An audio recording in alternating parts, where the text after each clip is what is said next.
ಪ್ರಕಾಶ್ ರಾಜ್ ಜೊತೆ ಮಾತಾಡ್ತೀನಿ.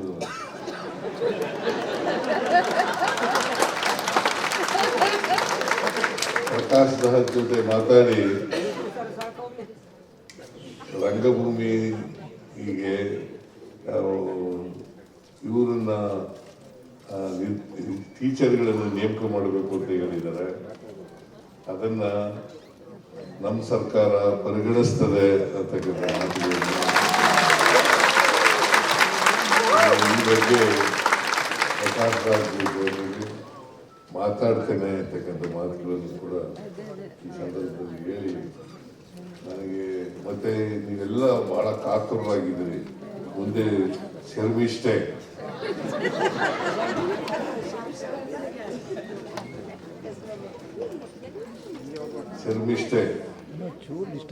ಅದನ್ನ ಏಕಪಾತ್ರಾಭಿನಯ ಉಮಾಶ್ರೀ ಅವರು ಬಹಳ ಚೆನ್ನಾಗಿ ಮಾಡಿದ್ದಾರೆ. ಅದರಿಂದ ಅದನ್ನ ನೋಡ್ಕೊಂಡೇ ಹೋಗಿ ನೀವು ಅಂತ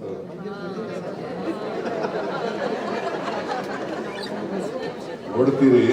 ಅಂದ್ರೆ ಯಾರಾದ್ರೂ ಕೆಲಸ ಇದ್ರೆ ನೋಡ್ಕೊಂಡೇ ಹೋಗಿ ಅಂತಕ್ಕಂಥ ಮಾತುಗಳನ್ನು ಹೇಳಿ ಉಮಾಶ್ರೀ ಅವರಿಗೆ ಶುಭವಾಗಲಿ. ಒಳ್ಳೆ ಕಲಾವಿದ.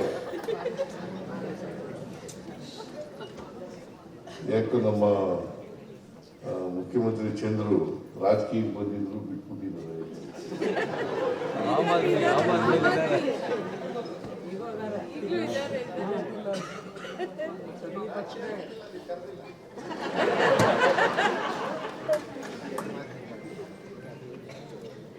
ನಮ್ಮ ಜೊತೆಲೇ ಇದ್ರು, MLA ಆಗಿದೆ, ಜೊತೆಲಿ ಇದ್ರು. ಆಮೇಲೆ ಸ್ವಲ್ಪ ದೂರ ಆದ್ರು, ಮತ್ತೆ ಹತ್ರ ಬಂದ್ರು, ಈಗ ಮತ್ತೆ ಹತ್ರವಾಗಿದ್ದಾರೆ.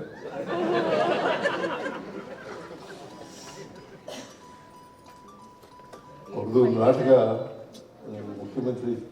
ಮುಖ್ಯಮಂತ್ರಿ ನಾಟಕ ಇದೆಯಲ್ಲ, ಆ ನಾಟಕನ ಇನ್ನೊಂದ್ಸಾರಿ ನೀವು ಪ್ರಯೋಗ ಮಾಡುವಾಗ ನೋಡಿ ಬಂದೇ ಬರ್ತೀನಿ ಅಂತಕ್ಕಂಥ ಮಾತುಗಳನ್ನು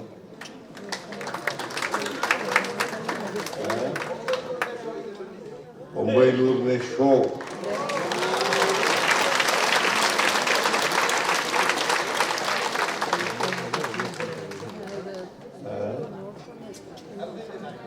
ಕರೆದಾಯ್ತು,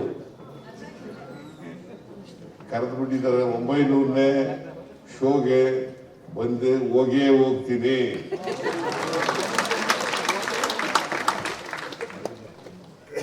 ನಾವೆಲ್ಲ ಹಳ್ಳಿನಲ್ಲಿ ಪೌರಾಣಿಕ ನಾಟಕಗಳು ನೋಡ್ತಾ ಇದ್ದು, ಈಗ ರಂಗಭೂಮಿ ನಾಟಕಗಳು ನೋಡಿರೋದು ಬಹಳ ಕಡಿಮೆ. ಪೌರಾಣಿಕ ನಾಟಕಗಳು ಹಳ್ಳಿನಲ್ಲಿ ಮಾಡ್ತಾ ಇದ್ರು. ಆ ನಾಟಕಗಳು ಮಾತ್ರ ರಾತ್ರಿ ಎಲ್ಲ ಕೂತ್ಗಳಿವ. ಈಗ ಕಡಿಮೆ ಅವಧಿ ಆಗುತ್ತದೆ. ಇಡೀ ದಿನ ಪೌರಾಣಿಕ ನಾಟಕಗಳು ರಾತ್ರಿ 10 ಗಂಟೆಗೆ ಶುರುವಾದ್ರೆ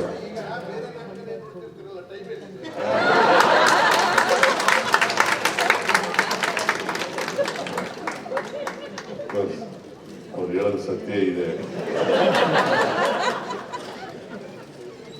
ಸಮಯ ಅಭಾವ ಕೂಡ ಇದೆ, ಹಾಗಾಗಿ ನಾಟಕಗಳನ್ನ ನೋಡ್ಲಿಕ್ಕಾಗಲ್ಲ. ಬಟ್ ಎನಿವೆ, ನಿಮಗೆ ಒಂದು ಅವಕಾಶ, ನಾನು ಸಾಧ್ಯವಾದರೆ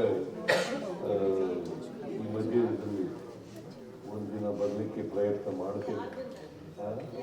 ಈ 6 ದಿನದಲ್ಲಿ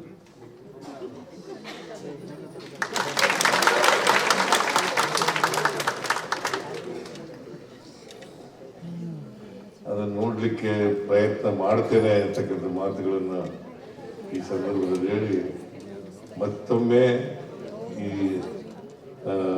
ಹೊನ್ನಾವರ ನಾಟಕ ರಂಗೋತ್ಸವವನ್ನು ಉದ್ಘಾಟನೆ ಮಾಡಿ ನಿಮಗೆಲ್ಲ ಶುಭ ಕೋರಿ ನನ್ನ ಮಾತುಗಳನ್ನು ಮುಗಿಸ್ತೇನೆ. ಜೈ ಹಿಂದ್, ಜೈ ಕರ್ನಾಟಕ. ಹೆಚ್ಚಿನ ವಿಡಿಯೋಗಳಿಗೆ ಪ್ರತಿಧ್ವನಿ ಯೂಟ್ಯೂಬ್ ಚಾನೆಲ್ ಸಬ್ಸ್ಕ್ರೈಬ್ ಮಾಡಿ, ಬೆಲ್ ಐಕಾನ್ ಕ್ಲಿಕ್ ಮಾಡಿ.